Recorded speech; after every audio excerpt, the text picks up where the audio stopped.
Do, do, do.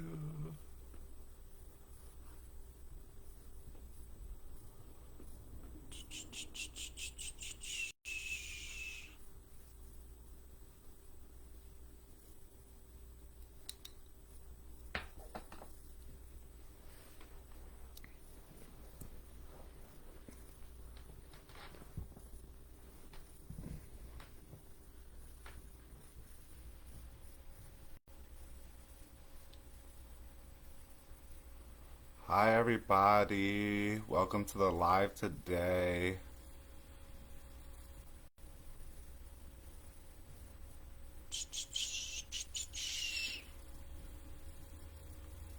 Hi, Nick. Hi, Nicole. Hi, Angelica.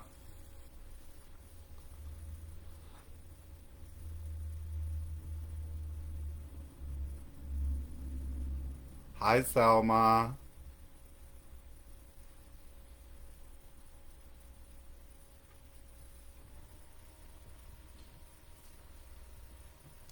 Hi, everyone. I hope everyone's doing well. I'm hoping that you guys can hear me much better than how it's been in the past. Facebook has been really shifty with me as far as doing these lives is concerned. And so I'm trying another different way today. So I'm hoping that this way continues to work in the future. Just because, like, I discover one way to work this out, then, it won't work next time. And so I'm hoping that this method finally works permanently, point blank, amen. Not trying to have to figure this out each week. Today, what I really wanted to discuss was self hypnosis, and Mambo Sandy actually gave me this as a topic. Hi, Vicky. Mambo Sandy gave me this as a topic, and I think it's an excellent topic. Hi, Marie. I think it's a really excellent topic, and you know, I think it's one worth delving into today. And so, to get us started, one of the things that I wanted to say about hypnosis, so hypnosis is a really powerful tool. It's a really powerful tool that you can use to improve your life. And when many people think of hypnosis, they tend to think of something like what we see in the movies and something scary. Hey, G, something scary, you know, um, the type of hypnosis that we see like as stage hypnosis. However, that's actually not the most common form of hypnosis that we all interact with. The fact of the matter is, most people are under what I call negative self hypnosis. Negative self hypnosis happens when you continuously repeat negative thoughts, ideas, and beliefs about yourself and about the world around you. As a result, you become convinced and you put yourself in this zombie like state in which negative the view or the filters that you have to view the world are not um, empowering, are disempowering, or really do not help you be able to move forward. Hi, Michelle. Hi, Mambo J. So most people tend to stay in this really big state of negative self hypnosis.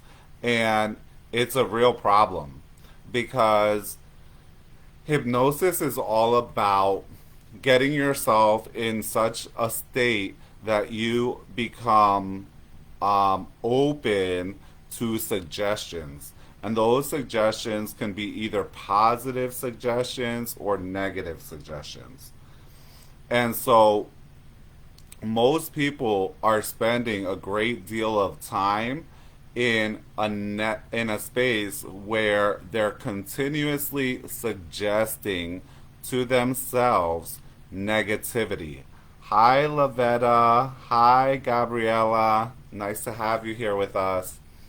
And when we're in negative self hypnosis, we actually not only do we disempower ourselves, but we start to limit ourselves. We become limited by those things that we place energy in and that we feed. And those beliefs that do not empower us will then create limitations around us. Hi, Amanda.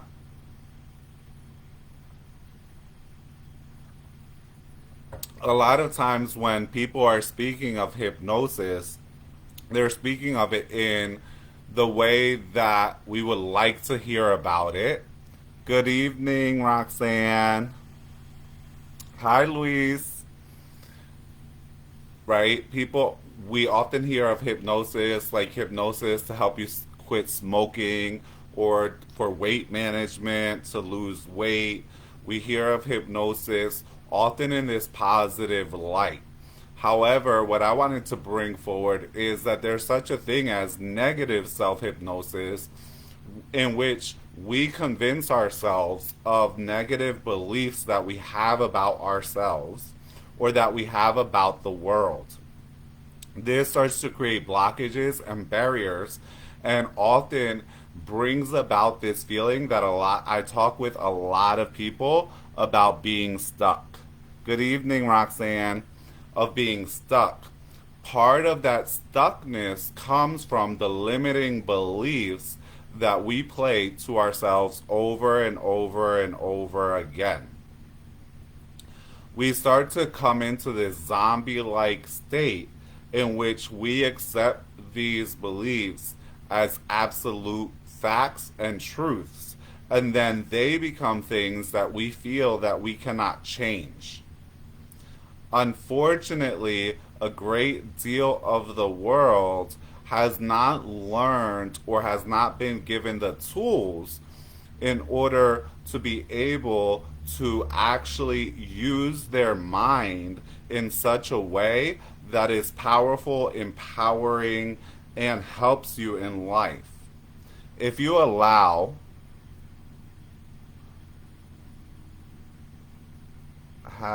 hey, you never sent me email. Check in with Soleil if you did not get an email. Also, check your junk mail folder. Sometimes people tell me we didn't send an email, they end up in the junk mail folder for whatever reason. It happens especially with Gmail. Hi, Bonnie. So, when we end up in a negative state of, you're most welcome. When we end up in this negative state of hypnosis, what happens is we close ourselves off, and we close ourselves off to other possibilities, other potentialities. As a result, we end up stuck. Unfortunately, many people have not been given the tools of positive self hypnosis or the tools in order to use the mind to empower you. The mind is something that needs to be trained.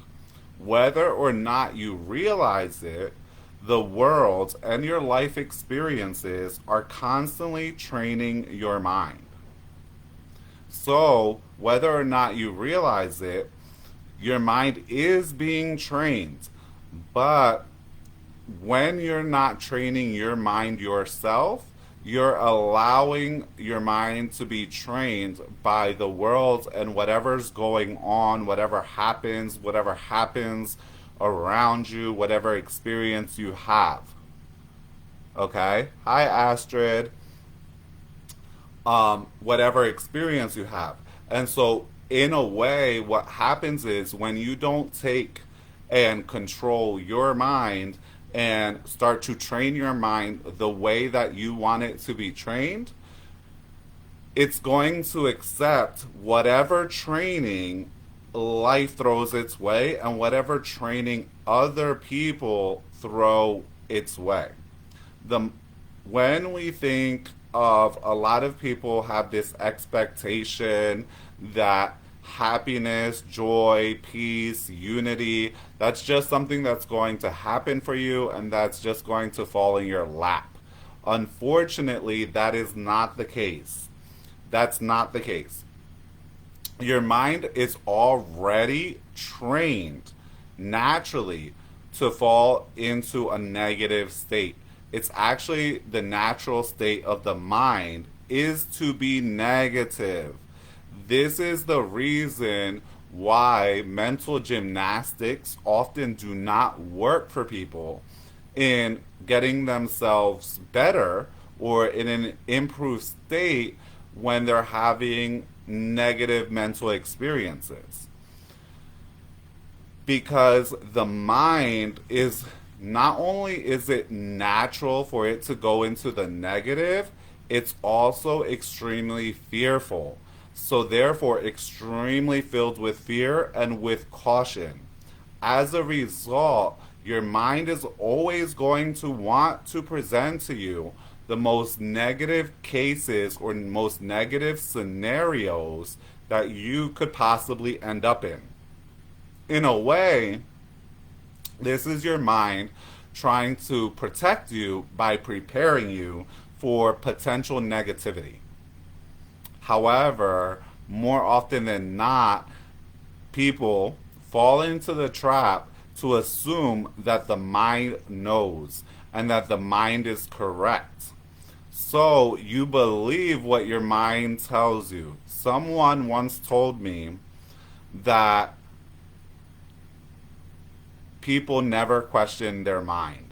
And that was very accurate. When people get convinced of their mind and whatever it is that they're thinking, people do not question the mind and wonder, like, where is this coming from?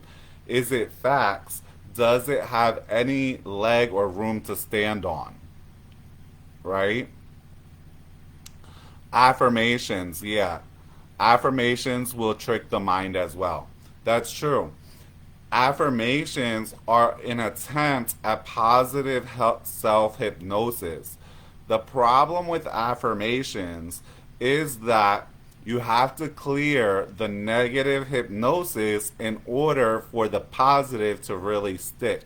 A lot of people want to sidestep dealing with the negativity that they contain within themselves.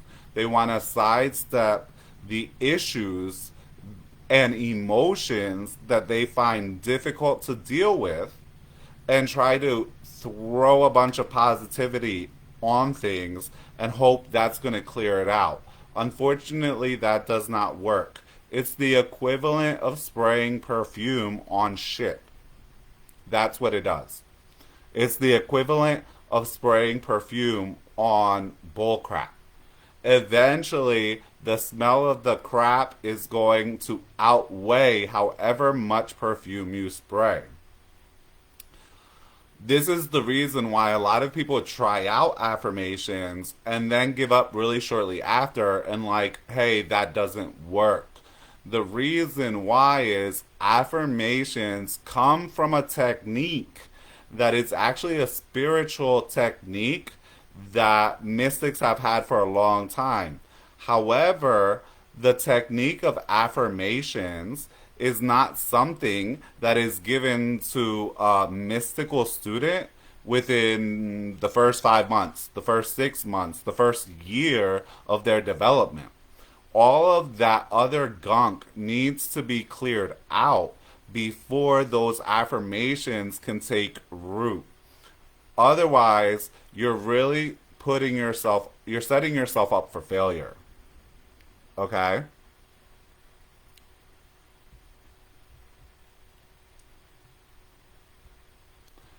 Hi, David. Yeah, you can't. He mentions you can't. I am happy delude yourself out of depression and fear. Okay? So People say, someone here mentioned, Joanne, you have to align mind, body, and spirit.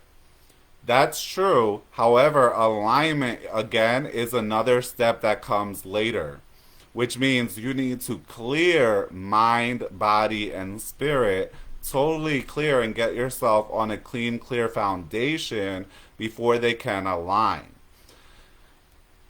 If we think about it, right? Most people in the beginning of the year, every new year, everyone's like, I have a New Year's resolution. Today is February 5th. Most of those New Year's resolutions have gone out the window. The reason why is because if we don't clear the mind, if we don't clear the body, we don't clear the emotional body, and we don't clear the spirit, what's going to happen? What's going to happen is the energy is naturally going to feed that which is already there. So the first really thing is to clear. You can have all the intention in the world. This is why in our tradition we don't rely on solely on intention. Everyone, intention is a big thing. However, lots of people have good intentions and lots of bad things continue to happen. Life does not follow solely intention. Intention is just not enough in order to create change. Most people intend in the beginning of the year to lose weight. Most people do not lose weight by the end of the year. The reason is intention alone is not enough. And attention and let's say exercise is not enough. All of these other layers have to get cleared and then aligned to be able to focus on and stick with a certain goal so that your energy is actually going towards creating those goals. Hi, Mambo Sandy. Hi, Titi J.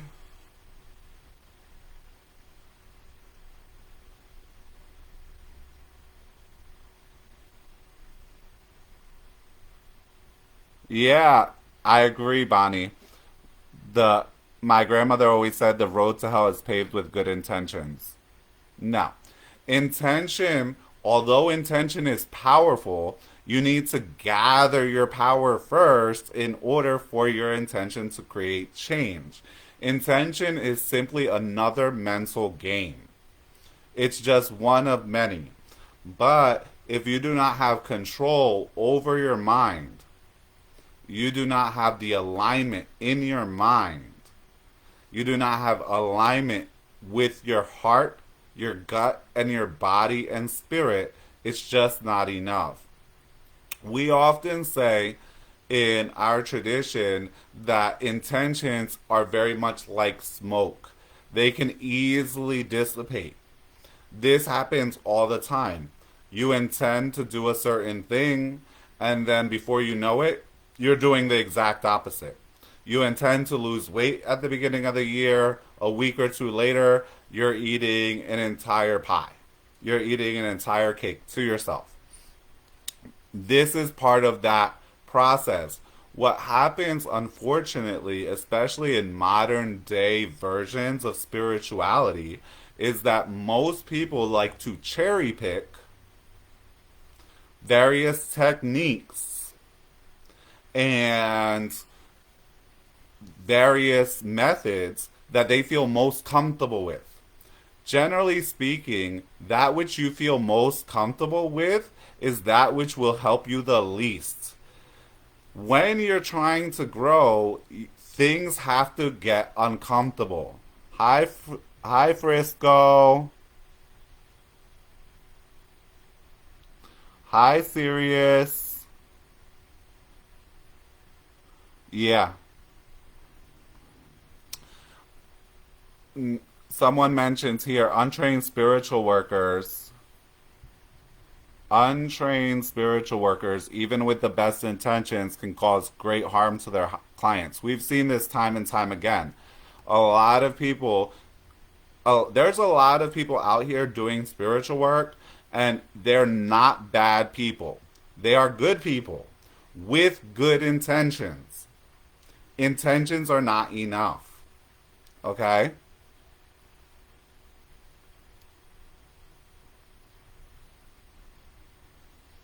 Hi, Lynette.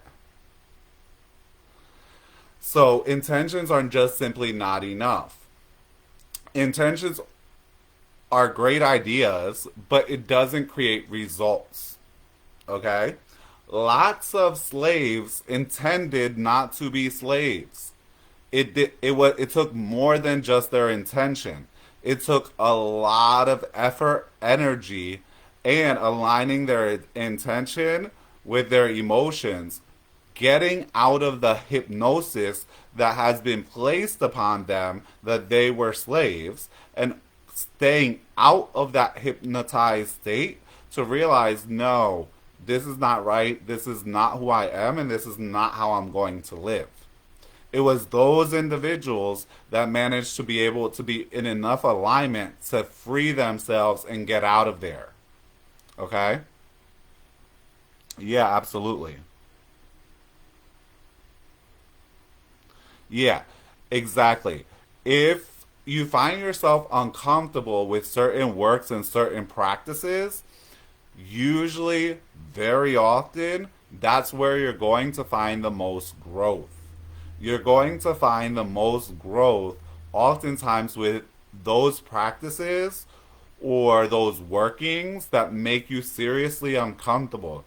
They make you generally seriously uncomfortable because they are things that generally you've been avoiding for a very long time. So they've had a long time to be able to fester and create issues and blockages and to have strength, whether or not you've actively tried to strengthen them. And create strength with fear, right? In order to get you not to create change. So very often with people that I train, and I hear this every week, right? Is like, Papa, I'm having a really hard time with this piece of work. And I'm like, that's awesome. That's great. Good news.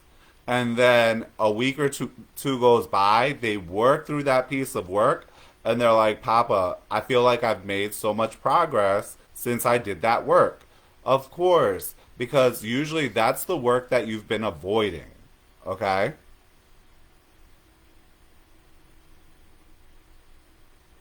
Making learn to work with you. Right? Like Mambo Sandy said, sometimes the bone needs to be broken in order to be reset. And in fact, this is part of the reason why I don't constantly like push people like become a part of our tradition, do the work, do what we do, do what we do, do what we do, do what we do. Many people could not handle what we do. That's the fact. For many people, what we do would probably drive them insane. Okay? Would probably drive them insane. So, not everyone can handle what it is that we do. And like I was speaking with someone last week, not everyone, when you do what we do, when you understand the world and how it works the way that we work, it can shatter a lot of false beliefs and a lot of illusions that you've been living under. And the shattering of those beliefs and those illusions very often brings people into a very dark space. And you have to be able to continue forward with the tools and the empowerment that you have in order to break through that dark space. Many people think that they've been through that dark space until they actually see the dark. So there's like a level one of dark space, and then there's a level like 1,000.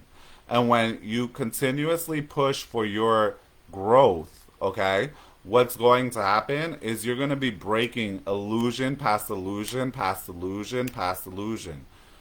issue after issue after issue, belief after belief. And when all of that comes crashing down, okay, a lot of people have a huge breakdown, and some people even to the point where it causes psychological breaks simply because everything that they invested in, everything that they believed in, everything that they dedicated and poured their energy into turns out to be false.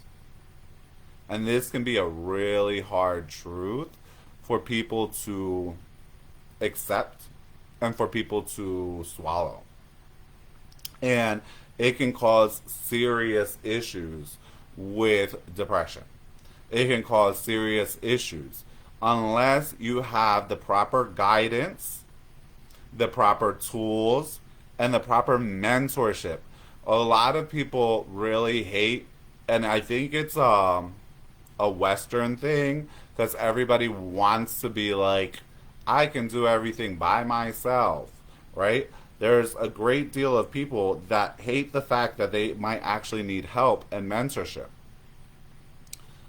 I will say that I've gotten through a lot of things because of my mentors.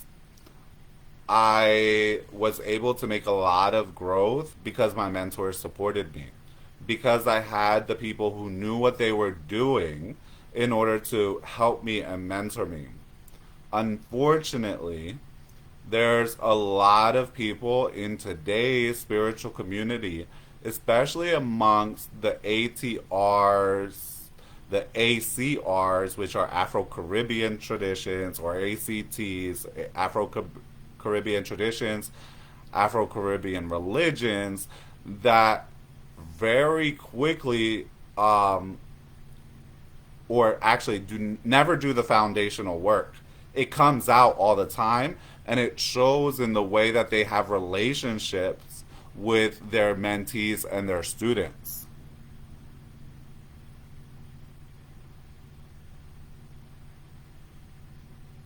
Yes,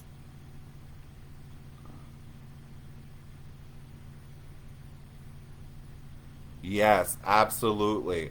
A lot of people actually, Bonnie made a really great comment that saying, I thought retirement would be all rainbows and lollipops, but it's been the opposite. 50 years of programming and the Matrix life is hard to undo. A lot of people experience that once they retire.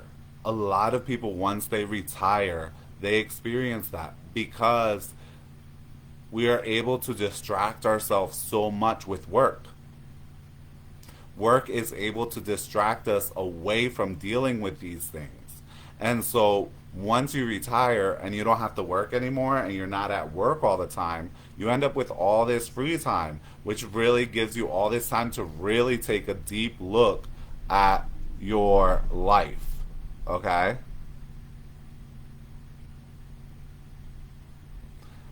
Just a moment. It says I have to close something around here. So I am closing whatever so that, you know, it says I have unused applications type of thing. So there. Someone says the saying goes, expect the worst and hope for the best is an example of negative programming. Absolutely. Around 17 years ago, I wanted no one's help, but then I learned that I enjoy having help from great people. Absolutely. It makes life so much easier. It makes this process so much easier.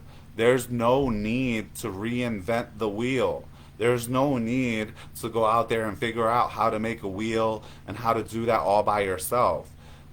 If you can find proper mentorship, if you can find proper teachers, and proper teachers have gone through the process themselves. So when you're going through the process, they understand, right? And the process is a messy process. It's not a clean cut, clean, nice and easy process. It's a very messy process.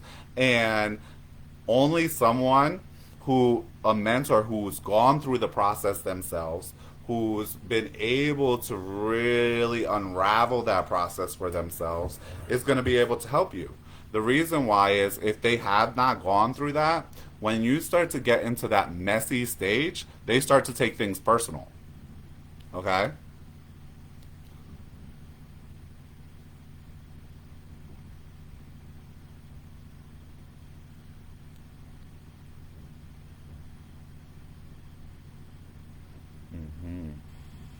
Yeah. So, yeah, a lot of people, right, who have not gone through the process, I've seen this too before. There's one thing for you to go through the process with your mentor. It's a whole nother thing for you to take someone else through the process. And it's all this skipping of steps. So lots of steps get skipped. Unfortunately, that's just the way, right? That's the way of the common person. That's what kind of makes mystics somewhat different is we don't do things the common way. And the way of the common person, this is kind of like I see this, right? All the time. Hey, take this weekend workshop. Not only will we apply the work to you, by the time you leave the 3 day weekend, you're going to be able to do this for others. No way. There's no way. When you're breaking out of the matrix of illusion, there's no way that you're going to be able to like learn this in a few weeks and then be able to go apply it to others and it not end up a hot damn mess. It's going to end up a hot damn mess, right? And someone mentions it's very much like drowning while you're on fire. That is very true.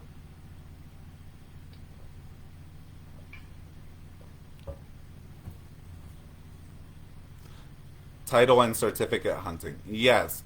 The problem is that people assume a title means you can do something. That's not the case. These kind of assumptions lead to problems. Not every spiritual mentor, not every spiritualist or mystic is meant to be a mentor. Not every person who takes on a priesthood is meant to mentor others, nor necessarily have godchildren, nor necessarily run a temple, nor necessarily do readings, nor necessarily do healing work. This is something that the elders knew that back in the day, right? I'll give you a perfect example. My grandmother was a healer, but when I was born a little bit sickly, and what I had, she needed to take me to a healer who was a specialist in those types of issues. However, when we run based on ego, then when a person runs based on ego, they're not going to want to get you to the proper place that can help you. Instead, they're going to want to try to do it all themselves. This is why our traditions run on the idea of temples and communities. It's because we can't all be an electrician, we can't all be a plumber, we can't jack of all trades, all things. This is why we have a temple, because we have many people together with many different skills, right? And so, bendición, brujo chico, ¿cómo está? Right? No, being a mentor is not easy at all. In fact, I always say this being a mentor is putting yourself in a place where you should expect some level of abuse. You should expect that people are going to blame you for things that have nothing to do with you. People are going to take out their issues on you. They're going to take out their traumas on you. And if you're a true mentor who's done the work, you're not going to fall into it and take it as a personal attack. You're going to be able to see that they're in the midst of going through this process, and actually what they're saying about you has nothing to do with you and everything to do with where they are at in their process. Right?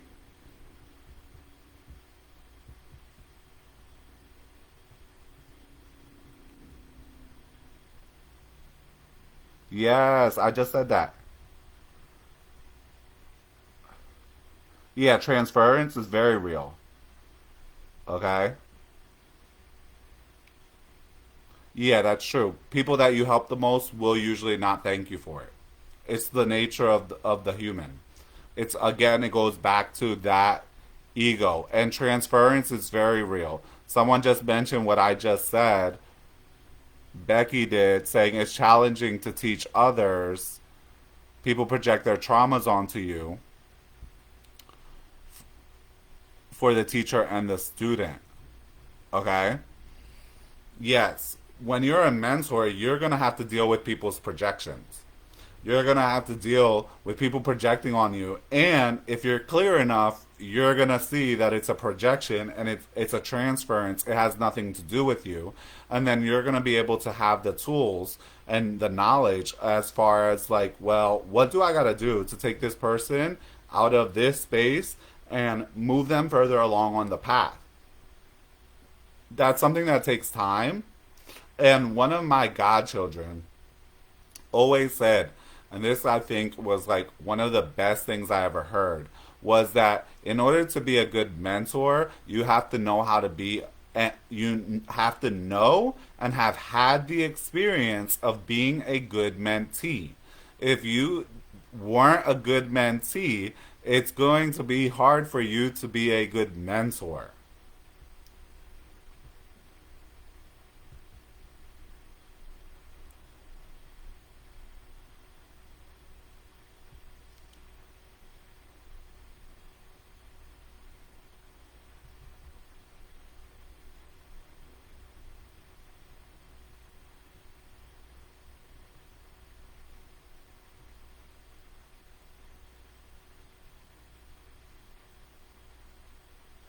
Yes.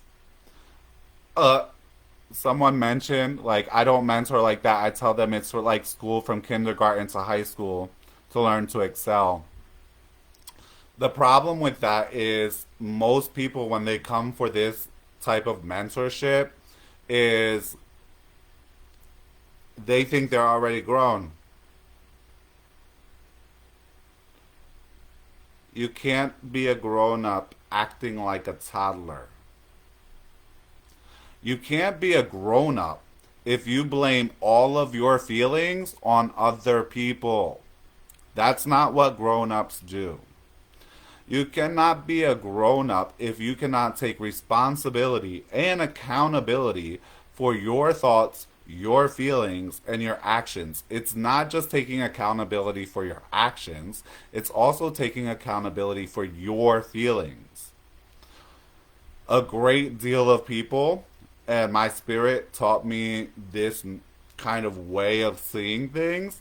A lot of people spend their lives being parasitic in many ways, which what I'm saying is they blame their feelings on other people or experiences they have in life.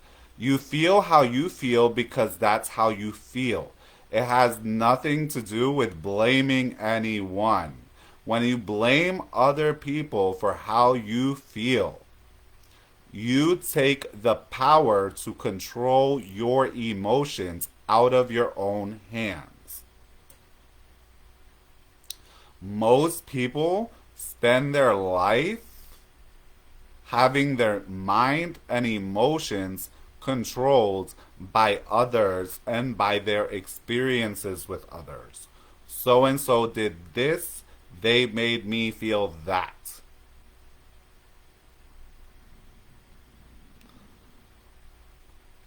Until you learn mental and emotional control and development, you can't claim to be powerful. If you cannot even control how you feel, how can you control something greater than you? Okay? Yeah. Someone mentions that these days everything is you triggered me, this triggered me, that triggered me, you triggered me, so and so triggered me.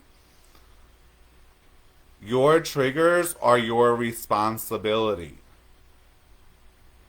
That's something that's very different from someone who's a mentor versus someone who's a mentee.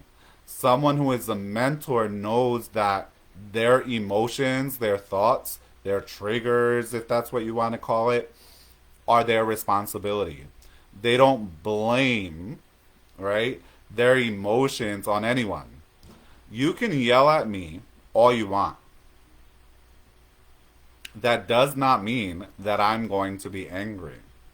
And Mambo Sandy, who's here on the live with me, she's been with me for like 20 years, right?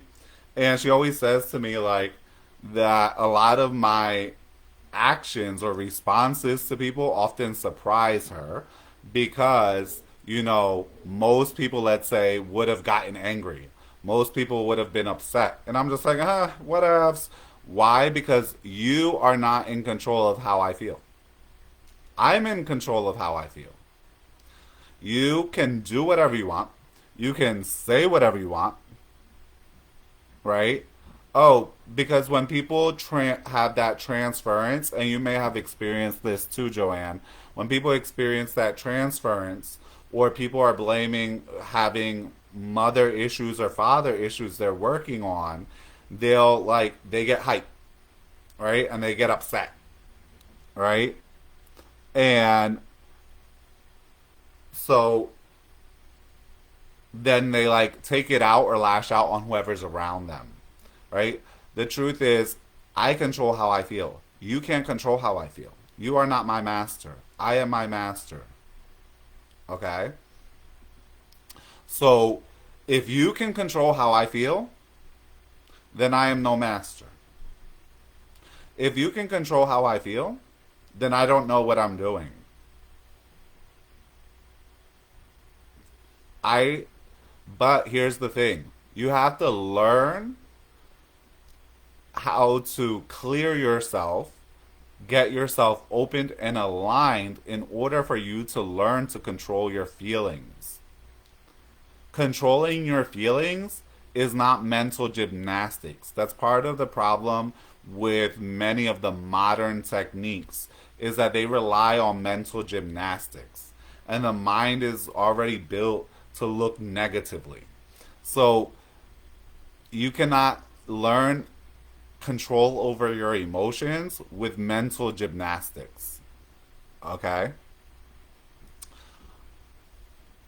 You have to be able to have power, and that means self power, power over self, right? And that's something that's actually developed via spiritual development. Mama Sandy's often told me, she's seen me in all types of scenarios, all types of peaceful as well as crazy scenarios. And one thing that she's always remarked is like, either A, that wasn't the response that she expected from me, or B, why didn't I get upset? Why didn't I do this, or why didn't I do that? And that's because you cannot control me. That's the big difference about me. If I'm angry at you, I've chosen to be angry at you, and it will be over nothing that you did. I don't need a reason. If I need a reason, then it's the reason that controls me. How do I suggest that you learn to control your emotions? It's really about going through the spiritual process of development. It's only through the spiritual process of development that you'll learn to control your emotions, to control your feelings, control your mind. And again, it's not a mental gymnastic thing, right? So I can't tell you like, well, start thinking this way or start thinking that way, right? We don't train people on what to think. We start teaching them how to think. It's a very big difference. It's the difference between giving someone a fish versus teaching them how to fish. Okay?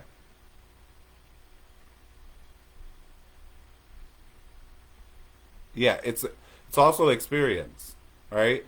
But it takes about getting, yeah, time is too. Because you have to remember for a long time, a long, long time, You've put your emotions and your feelings in other people's control. So for a long time, your natural compulsion was to blame other people for your feelings. For a long time, and this kind of goes back to the original topic about self hypnosis.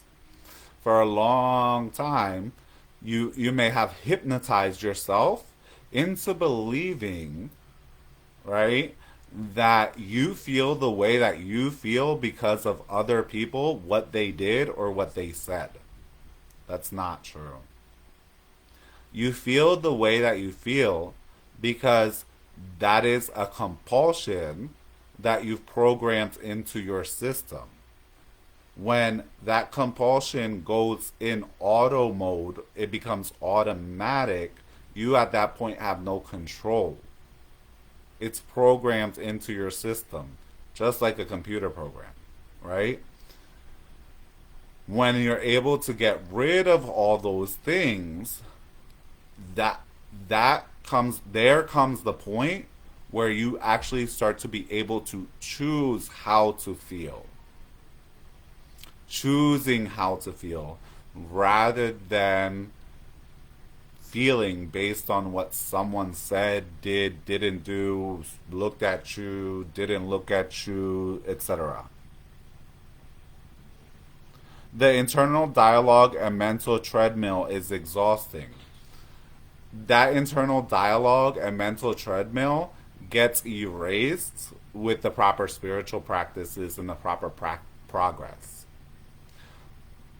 When I'm talking to you guys, I think. When I'm sitting, I'm sitting. I'm not thinking.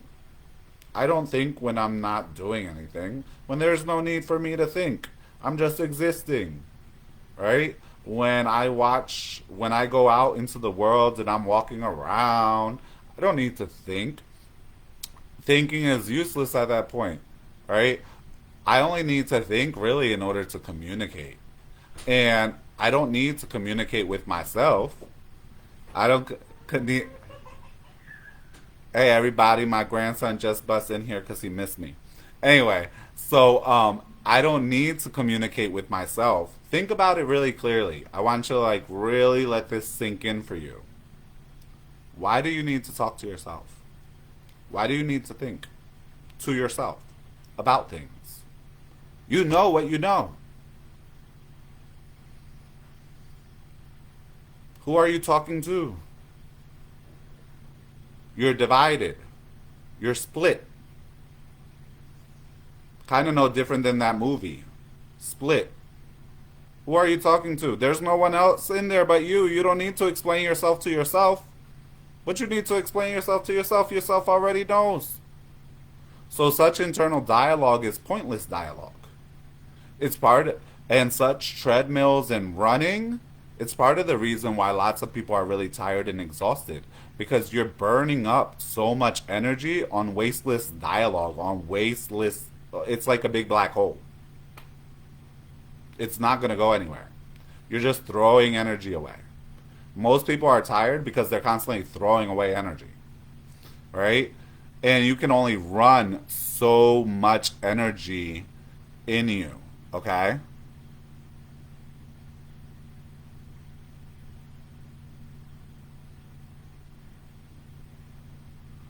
Hello, Mambo Louis Jean. Bonsoir, Mambo Louis Jean.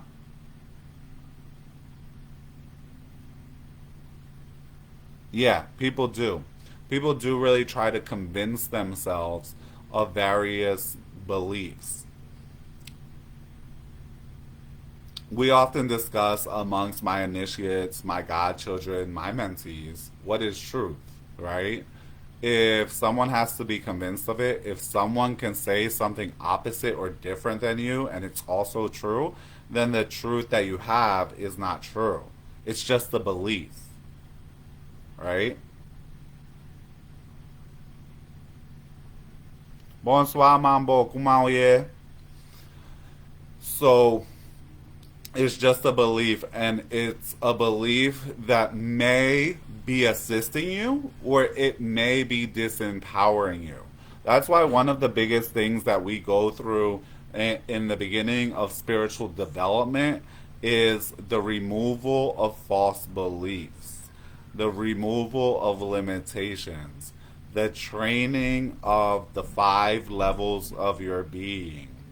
If you don't know what those 5 levels are, hi Jin, if you don't know what they are, that's really foundational and it's really something that your mentor should be showing you about, right?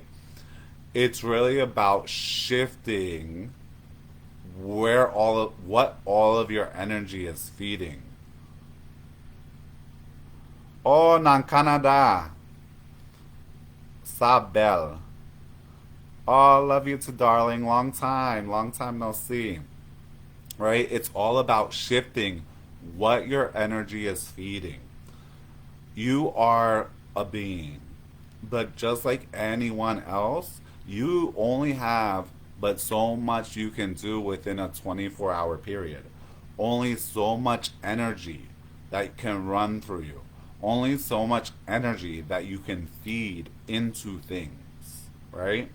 It's really important that you start to take your energy back and you start to cut off those things that you're feeding, which are black holes, those things which are not serving you.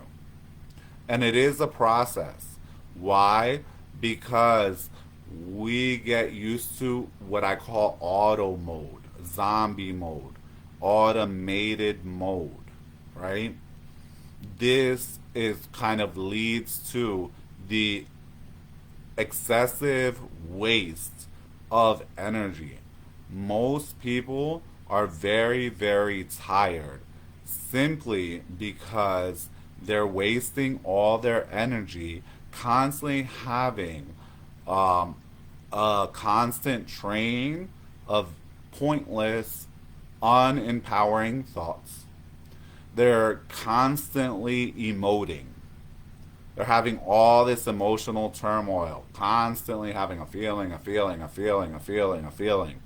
Just thinking about it, me, it's exhausting because I've gotten so far away from all of that. And I can, just thinking about it, like, I'm touching the tip of the exhaustion, right? So this is something that a proper spiritual mentor should be assisting you in resolving. And it's going to, like someone mentioned, it's going to take time. Time is your friend. It's going to take time. You did not set this system up for yourself overnight. You have not been running this way for a day. You've been running this way for a lifetime in many cases when people come to the spiritual work. So it's going to take time. That's fine. But progress is progress, and the progress is made step by step by step by step. It's continual work, okay? The other thing is, you don't want to bust yourself up, right? Bust yourself up and really like beat on yourself because you're not progressing as fast as you should. There's no such thing as progressing as fast as you should. There's no should in spiritual progress, right? Oftentimes, your mind, remember what we said in the beginning of the conversation, was that the mind is naturally geared towards the negative. So oftentimes, your mind will not acknowledge progress until you turn around and look backwards and you're like, oh wow, I really made a lot of progress. That happens, right? Yeah, true. David says, even by the time you're 20 or so, it's already deeply settled.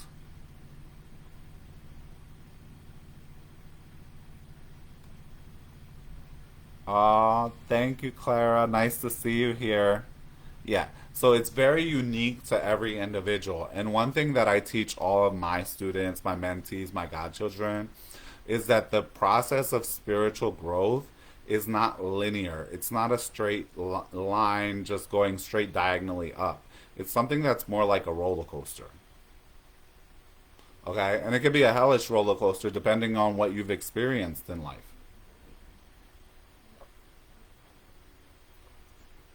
There's going to be ups, there's going to be downs, and that's absolutely okay. Okay? There's going to be ups, there's going to be downs. That's absolutely okay. You did not set this system up overnight. When you're doing these things, you're doing above and beyond what most people will ever touch in their lifetime. So the work that you're doing is not easy. If it was easy, everyone would do it. Everyone would do it if it was easy. But it's not easy. You're usually doing work that has not been done ever before in your family. You're healing many traumas that have survived from generation to generation to generation. These things are not easy because you are searching for much more than what the common man has. And what the common man has is misery. Happiness is not natural. It's not necessary. It's not something out of this world. It's not something that this world supports. So it's not natural. What you're looking for is the true supernatural, which means above what is natural. Happiness, peace, joy, these things are above what is natural. What is natural is in the majority. What is natural is depression, anxiety, fear, being parasitic, blaming your mind and emotions on others. That's what's natural. That's what's common. So when you're doing this work, you're going to be entering into really difficult territory, but very well worth it territory. Okay? And so very well worth it territory. So that is what happens. And so it is going to be a process. So you don't want to go ahead and continue to beat yourself up while you're trying to do this very difficult work that most people just will not do. Okay?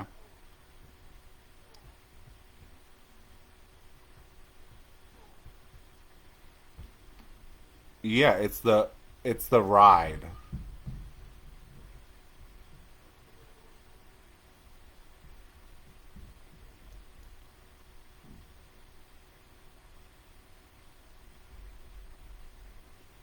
Yeah, absolutely. Somebody said most people don't even realize that there's work they need to do, let alone try to do it. That's absolutely true. Okay?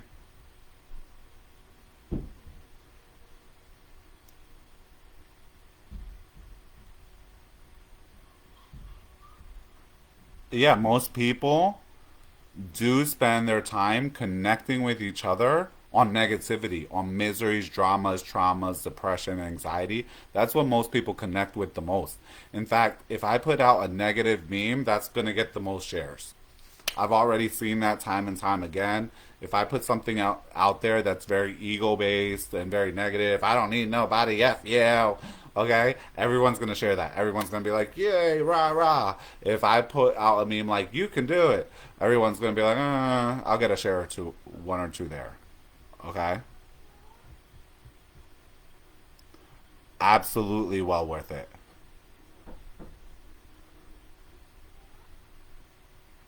Okay. So it's been awesome spending time here and discussing this subject with you. Like I said, Mambo Sandy gave me this great topic, and I think that in the upcoming weeks, I'm probably going to want to revisit it because we just touched upon it early in the beginning. And, I like to allow this to bring up our discussion and take us on various tangents and explore those areas as needed for everybody who's watching. So thank you, all of you guys, for coming in. Today's topic was self hypnosis, specifically negative self hypnosis. And I want to thank all of you guys for coming, for being here in the live with me, taking your time out to be here with me. your support, your commentary, and I really enjoy getting this time to connect with all of you. And like I've said, I'm really working on making sure I'm here every Monday at 6 p.m. EST. And hopefully, this system that I set up with this computer and everything continues to work without giving us any more issues. All right.